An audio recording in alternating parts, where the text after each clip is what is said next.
नमस्कार दोस्तों, स्वागत है आपका बिहार स्पेशल के इस कक्षा में। कैसे हैं आप सब? आप लोगों की तैयारी बेहतर चल रही होगी। ठीक है, तो हम लोग पिछले क्लास में बिहार की राज्य व्यवस्था को हम लोग स्टार्ट किए थे और उसमें से हम लोग देखे थे कि किस प्रकार से राज्य का जो सरकार का ढांचा तैयार किया गया है उसके बारे में हम लोग चर्चा कर रहे थे। ठीक है, और उसमें से हम लोग देखे थे कि जो राज्य का जो सरकार का जो सिस्टम है, जो सरकार के अंतर्गत ना कार्यपालिका, विधायिका और न्यायपालिका को रखा गया है, उसका सिस्टम को हम लोग समझ लिए थे। आज हम लोग समझेंगे कि बिहार का जो मतलब कार्यपालिका है उसके बारे में हम लोग समझेंगे एक एक करके। ठीक है, तो हम लोग देखे थे कि राज्य की कार्यपालिका के अंतर्गत दो तरीके से होता है, एक अस्थायी और एक अस्थायी होता है। ठीक है, कार्यपालिका दो प्रकार का होता है, अस्थायी और अस्थायी। पिछले क्लास में हम लोग पढ़ लिए थे। ठीक है, तो हम लोग अस्थायी जो होता है, ठीक है, उसके बारे में जो सरकार के संविधान के ढांचे के तहत जो बनाया गया है उसको हम लोग पढ़ेंगे। ठीक है, और हम लोग देखे थे कि राज्य की कार्यपालिका के अंतर्गत क्या क्या आता है। उसमें देखे थे राज्यपाल आता है, मुख्यमंत्री, मंत्री परिषद। एक चीज हम लोग छोड़ दिए थे, महाधिवक्ता को लिखना छोड़ दिए थे। उसमें आप लोग उसमें नोट कर लीजिएगा। हाँ, हम सिस्टम में बताए थे फिर। ठीक है, तो राज्य की कार्यपालिका के अंतर्गत क्या क्या आता है इसमें देखिए हम लोग एक एक करके चर्चा करेंगे। इसमें से जो सबसे पहले आता है कार्यपालिका के अंतर्गत, एक तो आता है राज्यपाल। राज्यपाल, दूसरा इसी में आ जाएगा आपका मुख्यमंत्री, इसमें आ जाएगा आपका मुख्यमंत्री, और तीसरा आ जाएगा आपका मंत्री परिषद। मंत्री परिषद, और चौथा हो जाएगा इसमें आपका महाधिवक्ता। महाधिवक्ता, ठीक है, ये आता है। ठीक है, और हम लोगों को एक एक करके पढ़ना है। पहले हम लोग किसको पढ़ेंगे? राज्यपाल को पढ़ेंगे। और राज्यपाल का आर्टिकल हम लोग कल देखे थे, अनुच्छेद। इसमें अनुच्छेद कितना है? 253 से लेकर के 62 तक है। 253 से 262 तक है। तो एक एक आर्टिकल को हम लोग पढ़ेंगे। देखिए, जो आपका जो बीपीएससी का एग्जाम है, जो पीसीएस का एग्जाम में जो मतलब फैक्चुअल क्वेश्चन पूछा जाता है, उस मुद्दे पे हम लोग बात करेंगे। हम लोग मेंस लेवल से बात नहीं करेंगे। जब आप लोगों को पॉलिटी पढ़ाएंगे तो पूरा तरीके से आप लोग पीटी निकालिए, मेंस लेवल से पूरा क्लास हम पढ़ाएंगे एक एक करके लिखा के। ठीक है, अगर मतलब राज्यपाल के बारे में लिखने आ जाए तो मेंस लेवल से पूरा पढ़ाएंगे आप लोगों को। अभी हम आप लोगों को फैक्चुअल चीजें बताएंगे जो बीपीएससी में पूछा जाएगा। ठीक है, मेंस का क्लास तो आपका 1.5 घंटा 2 घंटा का चलेगा। ठीक है, 2.5 घंटा का चलेगा। इसमें हम फैक्चुअल चीजें बताएंगे। ठीक है, जो आपको वर्तमान में एग्जाम में भी काम आ जाए। ठीक है, उस तरीके से चलेंगे। अभी आपको जरूरत इसी चीजों का है ना। तो कहते देखिए, सबसे बड़ा चीज है सिविल सेवा की तैयारी में आपकी रणनीति बेहतर होनी चाहिए। ठीक है, देखिए भाई,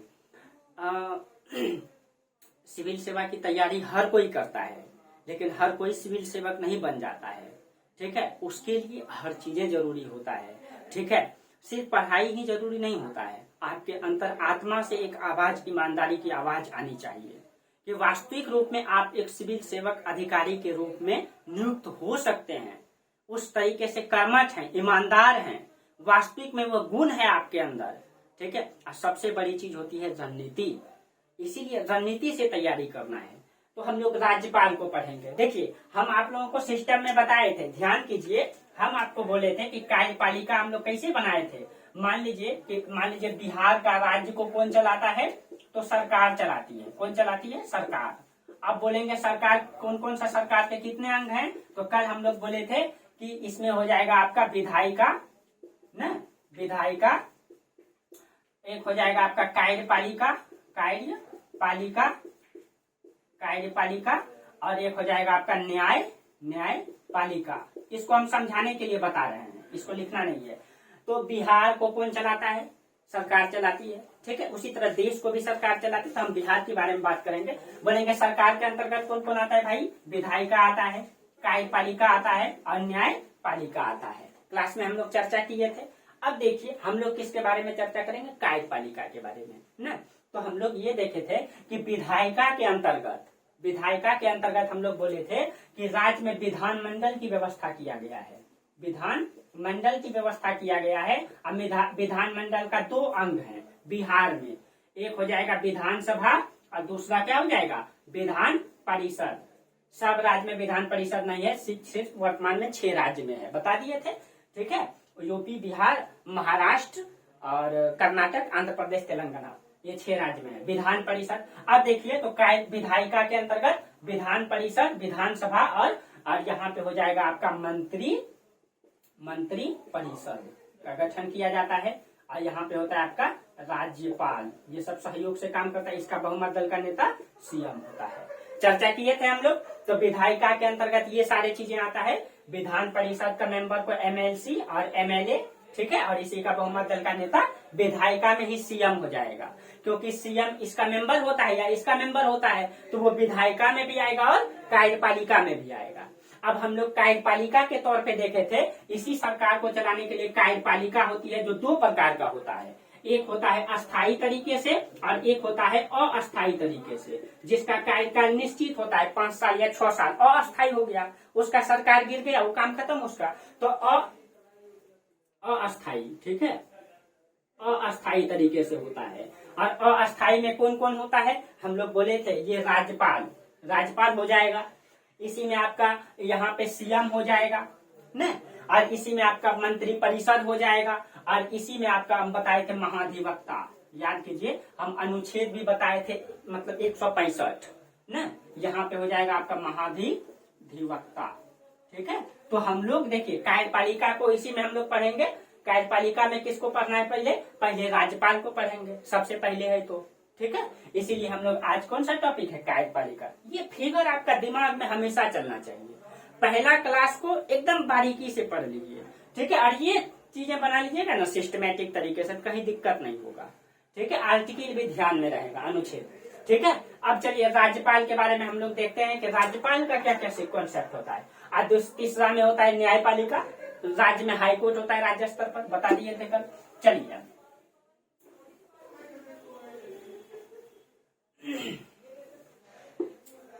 अब देखिए जो राज्यपाल होता है, ठीक है, देखिए इसमें तो हम आप लोगों को मतलब फैक्ट ही बताएंगे, कॉन्सेप्ट के साथ बताएंगे।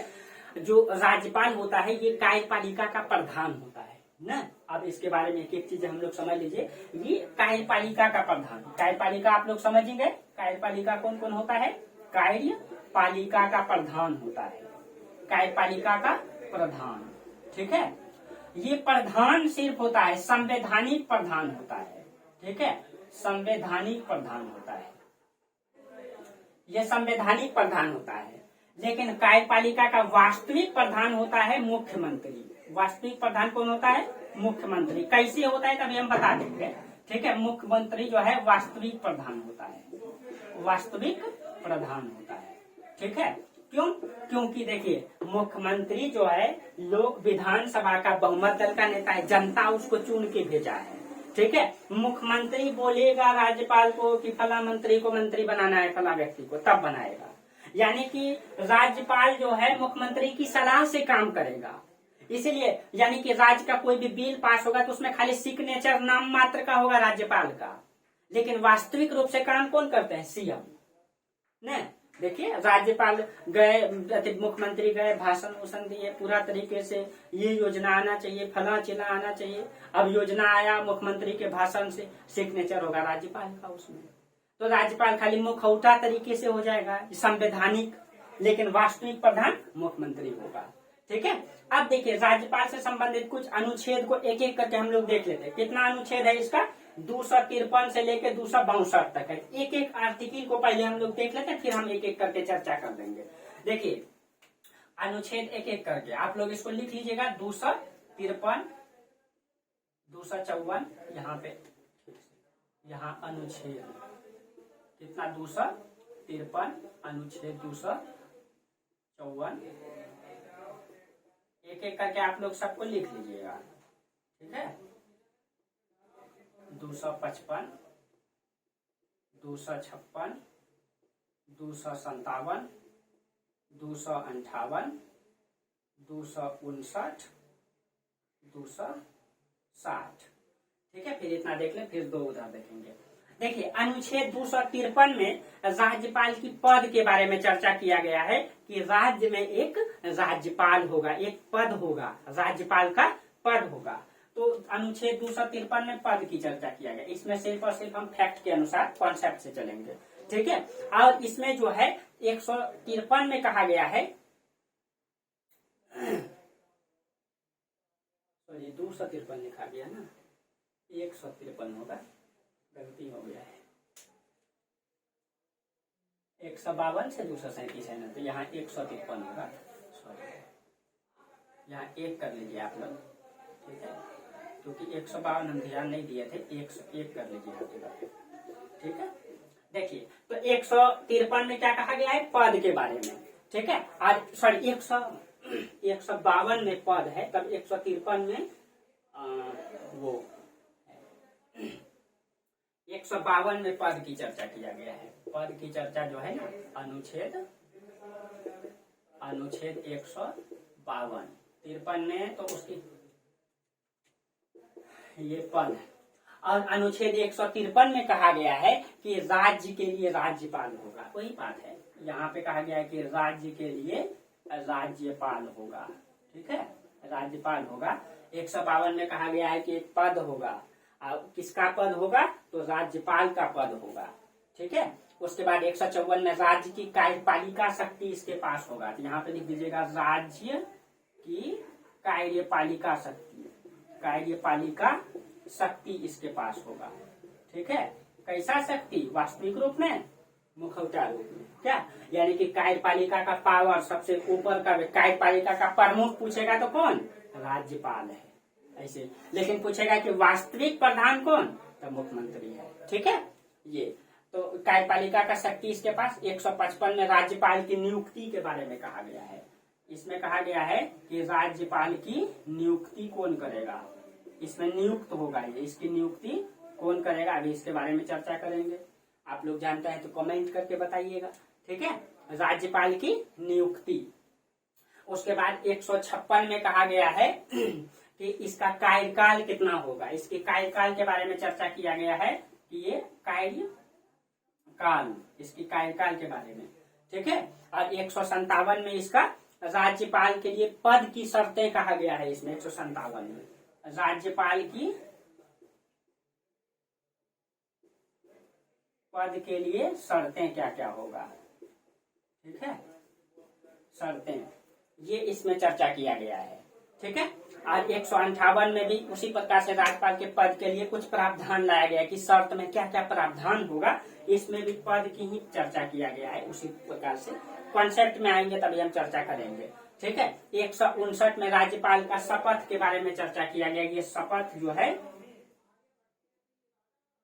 इसकी शपथ की चर्चा किया गया है, ठीक है। और ये राज्यपाल की 161 में जो है क्षमादान, ठीक है। अब देख लीजिए 100 इसी से संबंधित है 60। 61 में कहा गया है कि क्षमादान, इसके पास क्षमादान की शक्ति है, ये किसको किसको क्षमा कर सकता है, ठीक है। और 213 में इस पे अध्यादेश लागू हो सकता है। अनुच्छेद 213 यहाँ पे लिख लीजिएगा, अनुच्छेद 213 में अध्यादेश, अध्यादेश, ठीक है। इस पे अध्यादेश के बारे में चर्चा है 213 में। और अनुच्छेद 233 में आंग्ल भारतीय को मनोनय करता है। 253 के तहत जो है, सॉरी 233 के तहत आंग्ल भारत को मनोनय, आंग्ल भारतीय को मनोनय करता है। देखिए इसके पास ये पावर है कि जो विधानसभा है, इसमें एक व्यक्ति को, ये आंग्ल भारतीय का मतलब हो गया कि जो अंग्रेज भारत में रह गया, यानी आजादी के बाद कुछ अंग्रेज ऐसा था जिसको लगा कि नहीं भाई भारत ही मेरे लिए अच्छा है, लंबे समय से रहा, भारत की जलवायु, भारत का मतलब मौसम, प्रकृति उनको अच्छा लगा, इसीलिए कुछ अंग्रेज थे जो भारत में रह गए, ठीक है। अब भारत में रह गए भाई, उसको तो अधिकार देना पड़ेगा, अब वो चुनाव लड़ेगा तो उसको कोई वोट तो देगा नहीं, इसीलिए बोला क्या राज्यपाल एक व्यक्ति को यहाँ मनोनीत करेगा, आंग्ल भारत को, ठीक है। अंग्रेज था लेकिन अब वो भारत का हो गया, इसीलिए उसको कहते हैं आंग्ल भारतीय, ठीक है। तो वो आंग्ल भारत को ये मनोनीत करेगा। अब देखिए, अब एक एक करके चर्चा करते हैं हम लोग कि इसकी नियुक्ति के बारे में, एक एक करके हम लोग चर्चा कर लेते हैं। इसको जो पावर दिया गया है राज्यपाल को, उसके बारे में देखिए।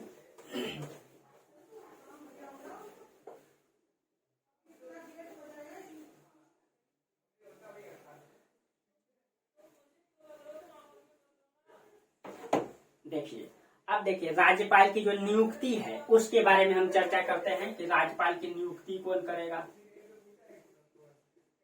ठीक है, देखिए राज्यपाल का चुनाव नहीं होता है, जैसे देश में मतलब कि राष्ट्रपति का चुनाव होता है, उस तरीके से राज्य में राज्यपाल का चुनाव नहीं होता है। उसका कई सारा कारण है जो आपको मेंस में पूछा भी जाएगा। एक तो ये है कि भाई ये इसको जब नियुक्त किया जाता है तो ये संवैधानिक प्रावधान, मतलब कि संवैधानिक शक्ति है इसके पास। ठीक है, वास्तविक प्रधान नहीं है, संवैधानिक प्रधान है, इसीलिए उसमें बहुत ज्यादा खर्च करना, बहुत ज्यादा अमाउंट लगाना उसके चुनाव में, वो ठीक नहीं होगा। और जब चुनाव, अगर मान लीजिए ये चुनाव जीत के जाएंगे तो अब ये किसी पार्टी से खड़े हो जाएंगे। अब जब किसी पार्टी से खड़े हो जाएंगे तो राज्यपाल तो भाई सबके लिए काम करना है। अब ये क्या वास्तविक रूप में बताइए निष्पक्ष काम कर पाएंगे? नहीं कर पाएंगे। इसीलिए या तो ये मतलब ये एक तो ये कि निष्पक्ष काम नहीं कर पाएंगे, और ये है भाई संवैधानिक प्रधान है, इसका चुनाव कराया जाएगा, भारी भरकम खर्च होगा। इसी कई सारा कारण से बोला कि नहीं यहाँ पे मतलब अमेरिकी मॉडल को नहीं अपनाया, कनाडा का मॉडल को अपनाया। अमेरिका में राज्यपाल का चुनाव होता है राष्ट्रपति के तरह अप्रत्यक्ष रूप से, लेकिन कनाडा में नहीं होता है, कनाडा में नियुक्त किया जाता है। तो हम लोग राज्यपाल में कनाडा वाला मॉडल को अपनाए हैं। ठीक है, तो इसकी नियुक्ति के बारे में चर्चा किया जो अनुच्छेद 155 में है। आर्टिकल कितना 155 में है। तो इसकी नियुक्ति कौन करता है? तो राष्ट्रपति करता है। ठीक है, राष्ट्रपति करता है इसकी नियुक्ति।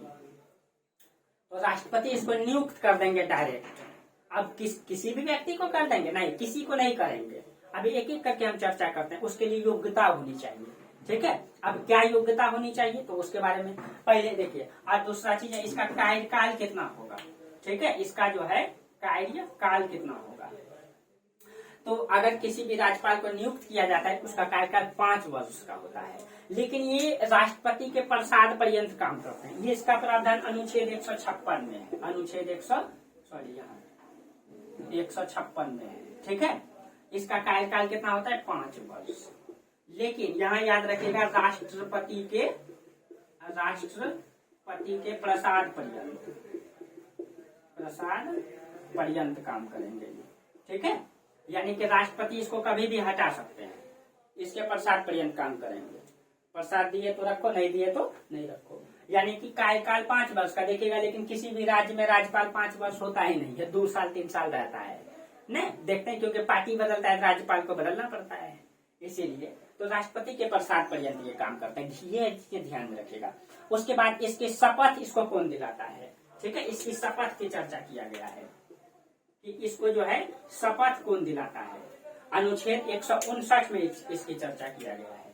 तो शपथ से पहले हम ये देख लेते हैं कि इसके पास शक्तियां कितना है। कॉन्सेप्ट से चल रहे हैं, इसको शक्तियां पहले देख लीजिए। ठीक है, शक्तियां, इसके पास क्या क्या पावर दिया गया है। ठीक है, तो एक मतलब ये योग्यता है, शक्ति नहीं, पहले योग्यता है। क्योंकि 155, 156, 157 में योग्यता आता है, इसीलिए पहले कॉन्सेप्ट से देखेंगे हम लोग कि इसको योग्य क्या क्या योग्यता चाहिए। राष्ट्र मतलब एक अगर आप राज्यपाल बनना चाहें तो राज्यपाल बनने के लिए क्या क्या योग्यता चाहिए। ठीक है, कितने योग्य हैं आप, इसको देखा जाता है। तो सबसे पहले तो वो भारत का नागरिक होना चाहिए। ठीक है, सबसे पहले तो वो भारत का नागरिक हो, भारत का नागरिक हो। तो भाई आप लोग सभी भारत का नागरिक हैं, पहला शर्त तो सबके लिए पूरा होता है। दूसरा, उसकी आयु 35 वर्ष पूरा कर चुका हो। तो वो आयु कितना हो? 35 वर्ष, यानी 35 वर्ष कंप्लीट हो गया हो जब उसको नियुक्ति होगी 35 वर्ष। तो आप लोगों का जिसका उम्र 35 साल हुआ नहीं है तो रिटायर हो गए। ठीक है, तो पहले बीपीएससी का अधिकारी बन लीजिए, फिर बाद में राज्यपाल बनिएगा। अभी 35 साल तो हुआ नहीं होगा सबका क्या, लगभग जो तैयारी कर रहे होंगे नहीं है हुआ होगा ना। ठीक है, तो 35 साल जिनका नहीं हुआ है वो छोड़ दीजिए सपना। अभी राज्यपाल अभी पहले प्रशासनिक अधिकारी एसडीएम बन लीजिए, फिर बाद में देखा जाएगा राज्यपाल क्या 35 साल के बाद। और ये कोई लाभ के पद पे नहीं होना चाहिए। ठीक है, कोई लाभ के पद पे नहीं होना चाहिए, लाभ के पद पे नहीं होना चाहिए। ठीक है, यानी अगर आप पहले लाभ के पद पे हैं या किसी सरकारी नौकरी में हैं तो आप राज्यपाल नहीं बन सकते हैं, उसको छोड़ना होगा। राज्यपाल मान लीजिए आप प्रोफेसर हैं, और राज्यपाल बनना चाहते हैं, पहले प्रोफेसर से इस्तीफा देना होगा, तब आप जाकर के राज्यपाल। तो किसी भी लाभ के पद पे नहीं होना चाहिए। अब बोलेगा लाभ का पद क्या होता है भाई, इस सब मेंस में अच्छा से चर्चा करेंगे हम, ठीक है, एक एक करके बताएंगे आप लोगों को, लिखा लिखा के पढ़ाएंगे। अभी पहले पीटी तो निकाल लीजिए आप लोग, ठीक है। उसके बाद संसद या विधानमंडल का सदस्य नहीं होना चाहिए, इसमें से किसी भी चीजों का सदस्य हो जाएगा तब तो लाभ का पद हो ही जाएगा। इसीलिए संसद, ठीक है, संसद या विधानमंडल इसका सदस्य जो है, इसका सदस्य नहीं होना चाहिए, ठीक है। तब यानी कोई जरूरत नहीं इसका, अगर इसका सदस्य है, मान लीजिए एमएलए है या एमपी है और वो राज्यपाल बनना चाहता है, तो पहले उसको वो पद छोड़ना होगा। विधायक है, विधायक से इस्तीफा देना होगा, तब वो राज्यपाल के लिए चुनाव मतलब उसको नियुक्त किया जा सकता है। चुनाव तो होगा नहीं। समझ में आ गया आप लोगों को? तो ये हो गया योग्यता के लिए आर्टिकल तो हम लिखे नहीं, 157-58 है इसमें, 157 से 58 कॉन्सेप्ट से चल रहे हैं, 155, 156, 57, 58। 159 में जो है इसकी शपथ के बारे में चर्चा है, ठीक है, कॉन्सेप्ट से लेना है इसको शपथ कौन दिलाता है, ठीक है। आप लोग कमेंट करके बताइए, आप लोग को पढ़ाई दिए कुछ लोगों को ऑफलाइन, जो ऑफलाइन पढ़े हैं मेरे क्लास में, आप लोग को मतलब ये बताइए आप लोग, ठीक है, अच्छे से पढ़ाए हैं आप लोगों को। तो इसको जो शपथ कौन दिलाता है, तो ये हाई कोर्ट का मुख्य न्यायाधीश इसको शपथ दिलाता है, ठीक है। हाई कोर्ट का मुख्य न्यायाधीश इनको शपथ दिलाएंगे, यही क्रिया खिलाएंगे कि हम संविधान के प्रति कर्तव्यनिष्ठ रहेंगे, ईमानदारी पूर्वक काम करेंगे। ये सब आप लोग देखे भी होंगे, नहीं तो एक बार यूट्यूब में सर्च मार के देखिएगा कैसे लोग क्रिया खाते हैं झूठ मूठ का। और राज्यपाल तो भाई भाषण उषण देते नहीं है, ठीक है, इसीलिए ये थोड़ा सा काम मतलब अपने तरीके से रहते हैं तो ठीक ठाक है, ठीक है। उसके बाद हो गया। अब उसके बाद इसको जो है कि क्षमा दान की शक्तियां दिया गया 161 के तहत, ठीक है। इसको जो है तो यहाँ शपथ कितना हो जाएगा, अनुच्छेद 159, 59, ठीक है। उसके बाद 61, क्योंकि 61 क्षमादान की शक्तियां 61 में ही है। क्षमादान, ठीक है, इसको पावर ये भी है कि आपको क्षमा भी कर सकता है गलती सलती कीजिएगा तो, लेकिन ज्यादा नहीं कर सकता है, ठीक है, ज्यादा पावर राष्ट्रपति को होता है। तो क्षमादान की शक्ति इसको अनुच्छेद 161 के तहत दिया गया है, 161 के तहत। 60 में कुछ अलग प्रावधान है।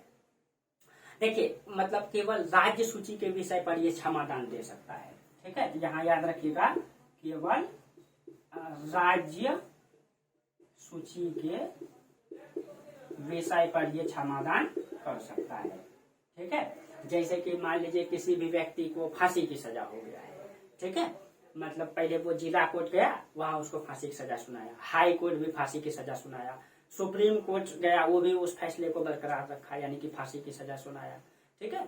तब वो लास्ट में जाएगा किसके पास, तो राज्यपाल के पास नहीं जा सकते हैं, राष्ट्रपति के पास जा सकते हैं। आपकी मृत्यु दंड को वो मतलब फांसी की सजा को कम कर सकता है, उम्र कैद में बदल सकता है, माफ कर सकता है, इतना पावर होता है उसको। लेकिन राज्यपाल उतना नहीं कर सकता है। राज्यपाल आप बड़ा दंड किए हैं, ठीक है, तो छोटा मोटा मतलब थोड़ा सा बदल सकता है, जो राज्य सूची का विषय है, लेकिन आपको मृत्यु दंड से ये राज्यपाल नहीं रोक सकता है, ठीक है। तो ये मतलब कि क्षमादान की शक्ति इसके पास है राज्य सूची। तो ये याद रखेगा, जो मृत्यु दंड है, ठीक है, उसको ये नहीं रोक सकता है, इसको राष्ट्रपति ही रोक सकते हैं, ठीक है। अब देखिए थोड़ा सा इससे पहले वाला देख लीजिए, क्योंकि 100 मतलब कि मतलब राज्यपाल 153 से लेके स्टार्ट है, ठीक है। तो 52 में तो पद बोले थे हम, ठीक है, तो हम बोले थे 154 में इसके राज्यपाल की शक्ति के बारे में। तो 154 को इससे पहले लिख लीजिएगा कि राज्यपाल को क्या क्या शक्ति दिया गया है, ठीक है, कि इसके पास क्या क्या पावर है, कौन कौन काम कर सकता है। एक तो ये क्षमादान की शक्ति है, इसको क्षमादान कर सकता है। दूसरा है कि इसको मतलब राज्यपाल को जो शक्ति दिया गया अनुच्छेद 154 के तहत, 154 के तहत। अब क्या क्या शक्ति है इसके पास, ये जो है ये नियुक्ति कर सकता है, इसको कई प्रकार का शक्ति दिया गया है।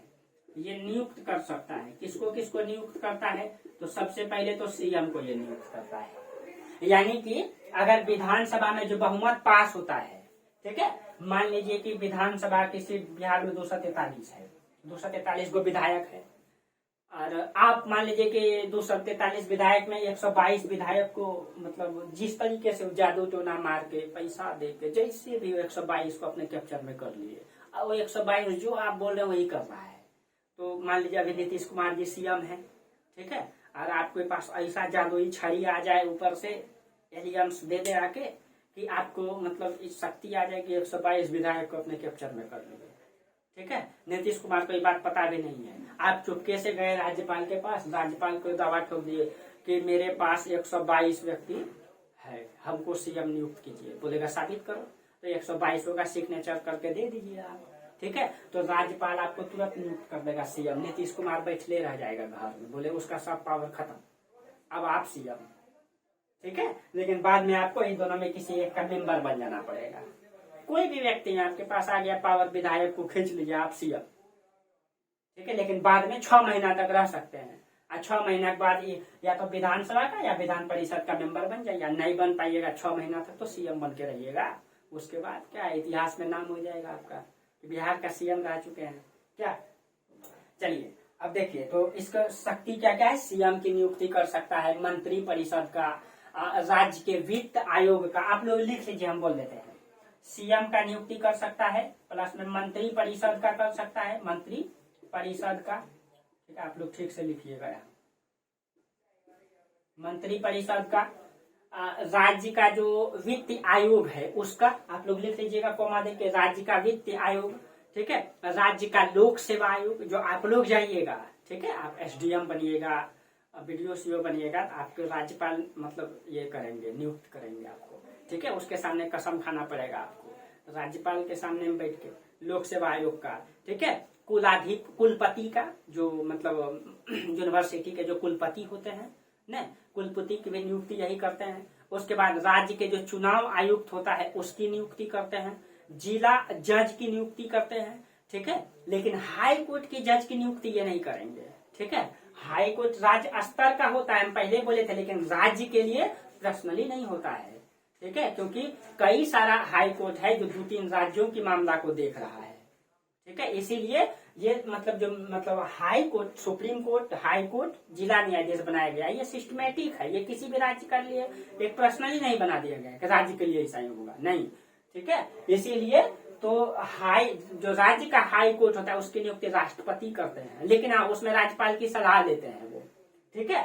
तो ये इतना चीजों की ये नियुक्ति करते हैं, ठीक है, इतना सारा क्लियर हो गया आप लोगों का, ठीक है। इस पे अध्यादेश भी लागू हो सकता है अनुच्छेद 213 के तहत, ठीक है, इस पे अध्यादेश, अब ये भ्रष्टाचार में लिप्त हो जाए, काम ठीक ठाक से नहीं करे तो इस पे अध्यादेश लगाया जा सकता है, ठीक है, कि मनमाना काम कर रहा है, अनुच्छेद 213 के तहत, ठीक है, अध्यादेश लगाया जा सकता है अनुच्छेद 213 के तहत। उसके बाद इसके पास और क्या क्या पावर दिया गया है, देखिए अनुच्छेद इसको जो है 356 के तहत राष्ट्रपति शासन लागू होता है, तो उस समय राज्यपाल को वास्तविक मतलब कि प्रधान मान लिया जाता है। देखिए अगर राज्य में राष्ट्रपति शासन लागू हो जाए, ठीक है, मान लीजिए क्या राज्य का शासन काम करने के लिए मतलब समर्थ नहीं है, क्षमता नहीं है उसके पास, नीतीश कुमार के पास, ठीक है, ये लोग अपने में दंगा फसाद कर रहा है, शासन ठीक से नहीं कर रहा है, तो राष्ट्रपति क्या कर देंगे, यहाँ पे केंद्र का शासन लागू हो जाएगा अनुच्छेद 356 के तहत। मान लीजिए किसी भी राज्य में अगर अनुच्छेद 356 लागू हो जाता है, इस अनुच्छेद के तहत उसको राष्ट्रपति शासन कहते हैं, ठीक है, राष्ट्रपति शासन कहते हैं। अब देखिए तो राष्ट्रपति ही ना राज्यपाल की नियुक्ति करता है, राष्ट्रपति तो भाई केंद्र का मेंबर है, ठीक है, और राष्ट्रपति खुद पीएम की सलाह से काम करता है न, यानी पीएम जो बोलेगा वही राष्ट्रपति करेगा। अब पीएम जो बोलेंगे वही राष्ट्रपति करेंगे, तो राष्ट्रपति उसी व्यक्ति को यहाँ पे नियुक्त करेगा जो पीएम बोलेंगे। इसका मतलब केंद्र का व्यक्ति जो राज्य में बैठा होता है वो राज्यपाल होता है, ठीक है। अब जब केंद्र का व्यक्ति राज्यपाल यहाँ बैठा होता है, अब केंद्र अगर राष्ट्रपति, अब मान लीजिए कि राज्य ठीक से काम नहीं कर रहा है, ठीक है, दंगा फसाद कर रहा है, ठीक से काम नहीं कर रहा है, डेवलप नहीं कर रहा है, उस तरीके से भ्रष्टाचार में पाया गया, तो मतलब पीएम बोलेगा लगा दीजिए राष्ट्रपति शासन, तो यहाँ पे राष्ट्रपति शासन लागू हो जाएगा 356 के तहत। लागू हो जाएगा तो उस समय जो है तो राष्ट्रपति शासन लागू हो गया, तो केंद्र का व्यक्ति कौन बैठा हुआ है यहाँ पे? राज्यपाल। अभी तक वास्तविक प्रधान सीएम था, लेकिन जब राष्ट्रपति शासन लागू हो जाएगा तो वास्तविक प्रधान कौन हो जाएगा? वास्तविक प्रधान हो जाएगा राज्यपाल। ये ध्यान में रखना है, ठीक है। तब ये पूरा सिस्टम को संचालित राज्यपाल करेंगे, किसकी सलाह से? राष्ट्रपति की। केंद्र का शासन हो जाएगा, ठीक है। उसके बाद राज्यपाल को विधायी शक्तियां कुछ पावर है, ठीक है। तो राज्यपाल की विधायी शक्तियां देख लीजिए, यहाँ लिखिएगा आप लोग, राज्यपाल की विधायी शक्तियां। राज्यपाल की विधायी शक्तियां क्या क्या दिया गया इसको, ठीक है, विधायी शक्तियां। अब देखिए राज्यपाल की विधायी शक्तियां क्या क्या है। देखिए इसमें से जो है जैसे कोई बिल पास होता है तो राज्यपाल के हस्ताक्षर के बिना कोई बिल पास नहीं होता है। यानी कि अगर बिहार सरकार मान लीजिए कोई बिल आया, इसमें विधानसभा या विधान परिषद में कोई बिल आया कि भाई बिहार में जो ग्रेजुएट स्टूडेंट है, जो महिला है ग्रेजुएट हो गई है, शादी नहीं की है, उसको 50,000 देना है। कोई व्यक्ति बिल लाया तो यहाँ पे आधा से अधिक व्यक्ति सिग्नेचर कर दिए, यहाँ भी कर दिए, बिल पास। अब राज्यपाल जब तक सिग्नेचर नहीं करेगा तब तक वो बिल कानून नहीं बनेगा। अभी तक वो क्या है? विधेयक है, बिल विधेयक है वो। जब कोई भी बिल मतलब बनाता है, बना रहा है तो बिल, इसमें पेश कर दिया तो विधेयक, आज राज्यपाल सिग्नेचर कर दिए तब वो कानून हो जाता है। तो राज्यपाल को ये शक्तियां पावर है कि वो किसी भी बिल पे राज्यपाल का हस्ताक्षर जरूरी होता है, ठीक है। तो किसी भी विधेयक पे उसको क्या है? विधेयक पे हस्ताक्षर जरूरी है। आप बोलेंगे हस्ताक्षर नहीं करेगा तब, तो नहीं करेगा, अभी आगे बता रहे हैं, ठीक है। उसके बाद विधानसभा में अनुच्छेद 233 के तहत एक आंग्ल भारत को नियुक्त कर सकता है। तो विधानसभा में अनुच्छेद 233 के तहत आपको अभी भी बताए थे, यहाँ पे एक आंग्ल भारत को नियुक्त कर सकता है। ये भी तो उसको जो है कि तो एक आंग्ल भारत की नियुक्ति, ठीक है, आंग्ल भारत की नियुक्ति कर सकता है। ये भी तो विधायी शक्तियां है उसके पास। उसके बाद विधान परिषद में 1/6 सदस्य का चयन करता है। ये बहुत बड़ा पावर है इसको, विधान परिषद में, ठीक है। अब 1/6 मेंबर, ये ध्यान रखना है, आगे हम पढ़ाएंगे भी। देखिए जो विधान परिषद है इसमें 75 व्यक्ति चुन के जाता है। 75 का 1/6 कर दीजिए, ठीक है। तो 13 छक 78, 12 छक 72, एक बार 12, एक बार 13, 12 व्यक्ति, और अगले बार 13 व्यक्ति को नियुक्ति करते हैं राज्यपाल विधान परिषद में। आगे चर्चा करेंगे, ठीक है। ये भी विधान परिषद में 1/6 मेंबर को वो क्या करते हैं, मतलब कि नियुक्त करते हैं वो, ठीक है। ये उसके पास विधायी शक्तियां हैं। उसके पास वित्तीय शक्तियां क्या क्या है? विधायी शक्तियां ये है, ठीक है। और इनके पास जो वित्तीय शक्तियां हैं पैसे के मामले में, ठीक है, कौन कौन सा है देखिए। जो वित्तीय शक्तियां हैं इनके पास, उनमें से जो है धन विधेयक पर सबसे पहले हस्ताक्षर होता है। यानी कि किसी भी पैसे से संबंधित मामला है, धन से संबंधित मामला है, अगर कोई बिल लाना चाहता है तो पहले राज्यपाल से सिग्नेचर कराना होगा तब। यानी कि अगर मान लीजिए कि अभी हम बोले कि महिला को 50,000 देना है, बिल लाना है, तो किसी से नहीं पूछना है। मेरा मन में आया कि विधायक चाहता है, नहीं भाई राज्य के कल्याण के लिए, राज्य के महिलाओं के कल्याण के लिए 50,000 मिलना चाहिए, तो वो अपने मन से ला सकता है। लेकिन कोई पैसा से मामला है कि राज्य का कोष से पैसा निकालना है, ठीक है, अगर कोई वित्त का मामला है तो पहले राज्यपाल से सिग्नेचर कराना होगा कि हम ऐसा बिल ला रहे हैं कि राज्य का इतना पैसा यहाँ लगाना चाहते हैं, ठीक है। तो पहले उसमें जो है राज्यपाल से सलाह लेना पड़ेगा। तो यहाँ ध्यान रखिएगा, धन विधेयक पर पहले हस्ताक्षर, यहाँ लिख दीजिए, धन विधेयक पर पहले हस्ताक्षर कराना होगा, पहले हस्ताक्षर। एक तो ये हो गया इसको वित्तीय शक्तियां में, ठीक है। अब बजट में राज्यपाल की सलाह पहले लिया जाता है, याद रखिएगा। जो बिहार का बजट पेश किया जाएगा तो पहले राज्यपाल की सलाह लिया जाता है, ठीक है। बजट में पहले सलाह लिया जाता है, ठीक है। राज्यसभा में आकस्मिक निधि की भी शक्तियां हैं इसको। राज्यसभा केंद्र में जो होता है, राज्य सभा में आकस्मिक निधि, ये इसके पास पावर होता है वित्तीय शक्तियां में, ठीक है। उसके बाद न्यायिक शक्तियां में आपको बोले थे क्षमादान और जिला जज की नियुक्ति, तो ये वित्तीय शक्तियां, विधायी शक्तियां, ठीक है। उसके बाद आप लिख लीजिएगा यहाँ पे, देखिए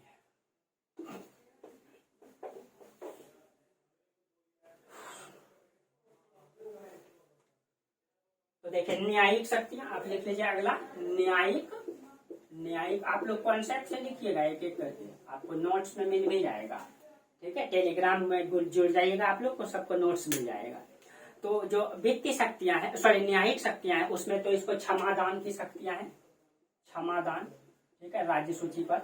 दूसरा क्षमादान के साथ जो है कि इसको जिला जज की नियुक्ति भी करता है, जिला जज, ठीक है। तो जज तो न्याय करता है ना, सॉरी जज हो गया, जज हो गया, हाँ, जिला जज की नियुक्ति करते हैं ये पावर है इसके पास न्याय करने का, ठीक है। स्व विवेक की भी शक्ति है, अपना मन से भी कुछ काम कर सकता है, स्व विवेक की भी शक्ति है। जैसे वीटो पावर का इस्तेमाल देश में करते हैं ना राष्ट्रपति, उसी प्रकार, ठीक है, सरकार बनाने में स्व विवेक है इसके पास, सरकार बनाने में मतलब, क्योंकि भाई जो राज्यपाल के पास जाइएगा तो उसका अपना मर्जी है ना कि इसको नियुक्त करना है, तो वहां पे, ठीक है। वीटो शक्ति इसके पास, वीटो शक्ति क्या है इसके पास, देखिए ये मतलब मान लीजिए कि मतलब कोई बिल पास किए, ठीक है, तो ये अपने जेब में तो बिल को नहीं रखेंगे, लेकिन राज्यपाल जो है राष्ट्रपति को भेज सकते हैं कि देखिए ना ये लोग ऐसा बिल ला रहा है कि महिलाओं को 50,000 देना चाह रहा है, ठीक है, दोनों सदन में बिल पास हो गया है, मेरा सिग्नेचर बचा हुआ है। तो इसके पास इतना पावर तो नहीं है उस बिल को अपने जेब में रख ले, लेकिन राज्यपाल को ये भेज सकते हैं कि आप विचार विमर्श करके बताइए राष्ट्रपति को, राष्ट्रपति प्रधानमंत्री से सलाह लेंगे, क्योंकि वो तो उसी तरीके से काम करते हैं, ठीक है। तो ये पावर दिया गया है इसको, ठीक है। तो ये हो गया राष्ट्रपति से संबंधित मुद्दा, ठीक है। आप लोगों को बता ही दिए कि नियुक्ति कौन करेगा, कौन कौन सा विधायी शक्तियां हैं, कौन कौन सा वित्तीय शक्तियां हैं, कौन कौन सा न्यायिक शक्तियां हैं, आर्टिकल भी बता ही दिए। तो इतना चीजें आप लोग राज्यपाल से संबंधित ध्यान में रखिएगा, तो बीपीएससी से क्वेश्चन नहीं छूटेगा, ठीक है। तो इतना चीजें आप लोगों को जो है राज्यपाल से संबंधित ध्यान में रखना है, ठीक है। चलिए, तो आप लोग, हाँ, आप लोग पूर्ण रूप से तैयारी में लग जाइए, मतलब ये नहीं कि अब लग तो गई ही है, ठीक है, लेकिन अब थोड़ा सा भी ये कंप्रोमाइज नहीं करना है अपनी तैयारी के साथ, क्योंकि भाई ऑप्शन दूसरा नहीं है, ठीक है, इसीलिए कंप्रोमाइज नहीं करना है अपनी तैयारी से, ठीक है। चलिए, और पॉजिटिव होके, पॉजिटिव माइंड के साथ एकदम उत्साह पूर्वक, चाहे कोई भी समस्या आए, ठीक है, क्योंकि हर समस्या का समाधान हो जाएगा जब आपका एग्जाम निकल जाएगा, ठीक है। तो एग्जाम निकल जाएगा, सब समस्या का समाधान, इसलिए हर चीजों को छोड़ के अपनी तैयारी में लग जाना है, ठीक है, हर एकदम पॉजिटिव माइंड से। चलिए, तो आज यहीं तक रहने देते हैं, फिर हम लोग अगली क्लास में चर्चा करेंगे किसके बारे में, मुख्यमंत्री, मंत्री परिषद, एक एक करके सबके बारे में चर्चा करेंगे। मुख्यमंत्री के बारे में करेंगे, फिर हम लोग मंत्री परिषद के बारे में चर्चा करेंगे, ठीक है, कि मुख्यमंत्री कौन बन सकता है, कैसे बनता है। चलिए, आज यहीं तक रहने दीजिए, तब तक के लिए आप लोगों को बहुत बहुत धन्यवाद, थैंक यू।